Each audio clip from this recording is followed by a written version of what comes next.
Hi all, I have a very interesting game to show you, which I consider maybe one of Nakamura's most outrageous chess openings ever. Played in the Tradewise Gibraltar tournament, which is currently being played, 27th of January 2015. His opponent, women Grandmaster Jovana Vorjinovic, is a woman Grandmaster at about 2300 FIDE. D4 was played, and Nakamura chose the Dutch defence. The backdrop of this is in the Tatar still recently. Both Caruana and Magnus Carlsen played the Dutch in 2 games there, and they both lost with black. And the Dutch defence hasn't had a fantastic reputation. I think a lot of club players do play it, but a lot of players are cynical because it creates a lot of weaknesses. With weaknesses, you're kind of inviting the opponent to show off their tactical skills and prowess, and things like king safety as well come into it. So the Dutch defence, risky opening. It does do some kind of trade. It's what Magnus Carlsen considers sometimes that flank openings are the most aggressive way to play for a win, and sometimes when you play more solid defences, it often ends more in a draw. It's more likely. But this is a very fighting statement from Nakamura, the Dutch defence, and we have this anti-Dutch system, bishop g5, being played, and usually black avoids knight f6. Usually g6 or h6 here is common, but this is the third most popular move according to live books, c6. I've had a nasty experience myself personally against knight f6. White just doubles the pawns, and it can get very, very unpleasant, just structurally, and with d5 compromised. This can be very unpleasant for white controlling d5. So this move is much more flexible, avoids any structural issues with knight f6, and it avoids the more beaten paths. We see now e3. We're already into 65 games here on live book only, and now black playing a bit like a computer from 1970, trying for that b2 pawn. There's a certain logic to it, that the bishop has left base, it has left c1, so b2 is there to be attacked, but isn't it a poisoned pawn? We see the b2 pawn being regarded as a poisoned pawn in many different opening systems. Most notably the Sicilian defence, the poisoned pawn variation, where often white's getting crushing attacks. We see here knight d2, and Nakamura hasn't got any pieces developed. This really is starting to be an outrage if he takes here. He's not developing any pieces. But on the other hand, it's not going to be knight f6 unless he wants a dent in his structure. But maybe g6 and bishop g7 you would have thought. But here already, with knight d2, the queen is subject to further harassment with knight c4. Nakamura takes the b2 pawn, rook b1, and now he doesn't go so far as to take on a2 here. That would be, I think, pushing it too much. Here's a variation I checked out earlier. If queen takes a2, he played queen c3. If queen takes a2, then I think white has a strong move in knight c4, and black is in grave danger here, not able to get the queen back over here. The a5 square denied. Say queen a4, and white has a very, very good move here in e4, which allows bishop d2 in some cases. So say taking, then we see big trouble for the queen, in fact. Here, queen b5, there's always knight d6 check. And queen b4 doesn't help here, bishop d2. And the queen is going into that by force. So that's a way of losing the queen quickly, basically, to take on a2. Now, it doesn't go that far. Pins the knight. Nakamura pins the knight, and still that possibility of getting the queen back, or maybe to d8, exists. Now we see white lashing out. This might not be technically the best move. White lashes out here, trying to maybe rip open some lines. It's the classical recipe. If the opponent's behind the development, you want to open up some lines and get to the king. The king is not yet committed to castling. In fact, castling on either side is a bit tricky with all these pieces in the way. Well, these two and these two. So nothing has really developed here. It's really quite outrageous at the moment. g4 was played, and the queen moves again. And there's a subtle threat in maybe taking and hitting g5 or something to do with g5, but it's also protecting f5. But at the moment the queen's protecting g4, so that's not really a big deal either. G takes f5 is played. Queen takes f5.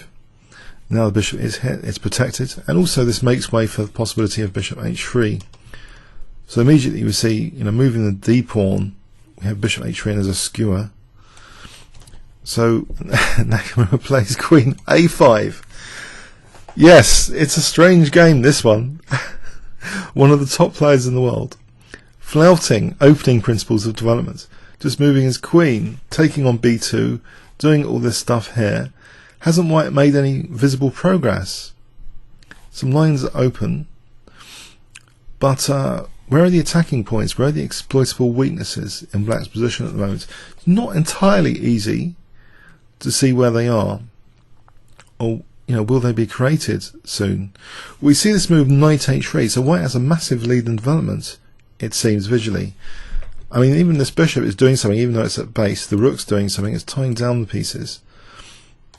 We see now g6. Committing to g6 seems a little bit outrageous as well. It's a target. It's actually, surely that is an exploitable weakness here, with things like h5, knight f4, rook g1, putting pressure on g6 for h5.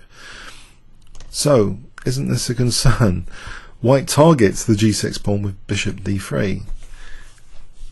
Would you really try this at home, this opening? Maybe it's something to try and blitz. I'm going to have to try it and blitz sometime. It looks a little bit on the cheeky side. It has to be said. We see now the move d6, which is maybe you could consider prophylaxis against h5. Because if h5 here, we could actually just do the forcing move, bishop takes h3. And it seems this should dissuade White. But even if we follow this through, with White losing a piece, my analysis shows actually this is really dangerous for Black already, even if we lose the piece, because it's only the queen which is out here. This kind of thing here looks to be on the verge of disaster. Rook takes b7, for example, and White's got good compensation and technically is better. So maybe that sort of thing should have been really considered, just to punish Nakamura, his cheekiness, just moving his queen. Exploits the b-file pressure. The king's not going anywhere here. This looks like a very promising position. Furthermore, White has rook g3 on the cards and pushing with g7. So it seems, is Black really in a position to even have this prophylaxis move d6? Is this really prophylaxis or bluff about bishop takes h3 and queen takes g5? There's just so much pressure. But White's on the safe side, plays queen f3. So now if h5 bishop takes, we can take with the queen and come to c8. So yes, isn't this a problem, h5 now for Black? Surely. Very calm move now. Knight d7. Black wants to play knight f6 without any structural damage. Okay. We see h5. Oh dear. Things seem to be getting nasty now. Now we see knight df6, letting a pawn go, but it does develop some of Black's pieces here. H takes g, h takes, you see the rook's automatically developed on its initial square. Bishop takes, and now the king is getting a bit safer, king d8. It's like two principles of development are being ticked off here, king safety and piece activity development. On the original square, they're being ticked off here. Black seems to be getting a playable position. Furthermore, with the king coming to c7, then that would mean the bishop's free. It's the safeguard of b7. We see bishop f4, king c7. And how can we say now that White is better? It seems that Black is actually doing okay if there's no real concrete threats. And this is the thing about chess, concrete threats, not just the way the position looks, is often more important. What concrete threats does White have? White plays knight g5, offering an exchange of rooks. Nakamura takes this rook, queen takes, and now a concrete threat, bishop h6, hitting g5, and threatening White with structural damage if the knight moves. Bishop takes f4. So the queen just protects g5, and we see now Bishop d7. That's made possible because the king's protecting b7. The rook's now active. Bishop goes to d3. And now we see knight d5.